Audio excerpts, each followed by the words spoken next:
வணக்கம். இது உங்கள் இசக்கிராஜா போலீஸ் அகாடமி கோவில்பட்டி. நம்ம அகாடமியில் டிஎன்யூஎஸ்ஆர்பி, டிஎன்பிஎஸ்சி, டெட்டு, எஸ்எஸ்சி போன்ற தேர்வுகளுக்கு சிறப்பு பயிற்சி வகுப்புகள் நடந்துக்கிட்டு இருக்குது. இன்றைக்கி அக்டோபர் 28ஆம் தேதிக்கான முக்கியமான கரண்ட் அஃபேர்ஸ் தான் பார்க்க போகிறோம். வாங்க பார்க்கலாம். முதல் வினா, CMS-3 செயற்கைக்கோள் எந்த நாளில் விண்ணில் செலுத்தப்படுகிறது? இதற்கான விடை ஆப்ஷன் பி, நவம்பர் 2. இந்த CMS-3 அப்படிங்கிற செயற்கைக்கோள் LVM-3 ராக்கெட் மூலமாக விண்ணில் பாய இருக்கிறது நவம்பர் 2ஆம் தேதி.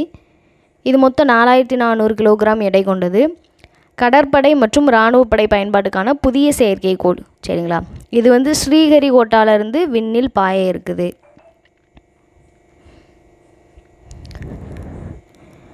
ரெண்டாவது வினா, 2025ஆம் ஆண்டிற்கான டெங்கு பாதிப்பு எத்தனை பேரை தாக்கி உள்ளது அப்படின்னு பார்த்தோம்னா 1500 பேர்.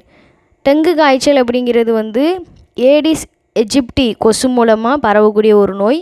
இது ஒரு வைரஸ் நோய். டெங்கு வைரஸ்னால் ஏற்படக்கூடியது. இதை பரப்பக்கூடிய கொசு இனம் ஏடிஸ் எஜிப்டி.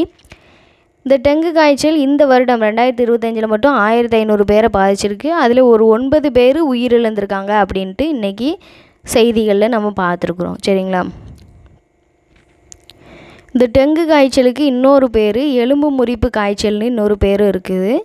அதே மாதிரி டெங்க்வாக்சியா அப்படிங்கிற ஒரு தடுப்பூசி 9லிருந்து 16 வயது வரையிலான குழந்தைகளுக்கு இந்த தடுப்பூசியானது டெங்கு வைரஸுக்கு எதிராக செலுத்தப்படுகிறது. மூணாவது வினா, கபீர்தாம் என பெயர் மாற்றம் செய்யப்பட்ட நகரம் எது? இதற்கான விடை ஆப்ஷன் சி, முஸ்தபாபாத். சமீபத்தில் நம்ம இந்திய அரசு பல பெயர்களை மாற்றிட்டு வராங்க. அந்தபடி பார்க்கும்போது கபீர்தாம் அப்படின்னு பெயர் மாற்றம் செய்யப்பட்ட நகரம் முஸ்தபாபாத். ஃபைசாபாத்தை தான் அயோத்தின்னு மாற்றினாங்க. அதேமாதிரி அலகாபாத்தை பிரயாக்ராஜின்னு மாற்றிருக்காங்க. சரிங்களா? தி நெக்ஸ்ட் லெவல் திட்டம் எந்த விளையாட்டோடு தொடர்புடையது? இதற்கான விட ஆப்ஷன் ஏ, டென்னிஸ். பஜாஜ் குழுமமும் தமிழ்நாடு டென்னிஸ் சங்கமும் சேர்ந்து இப்போ தி நெக்ஸ்ட் லெவல் அப்படிங்கிற ஒரு திட்டத்தை டென்னிஸ் விளையாட்டுக்காக தொடங்கியிருக்காங்க.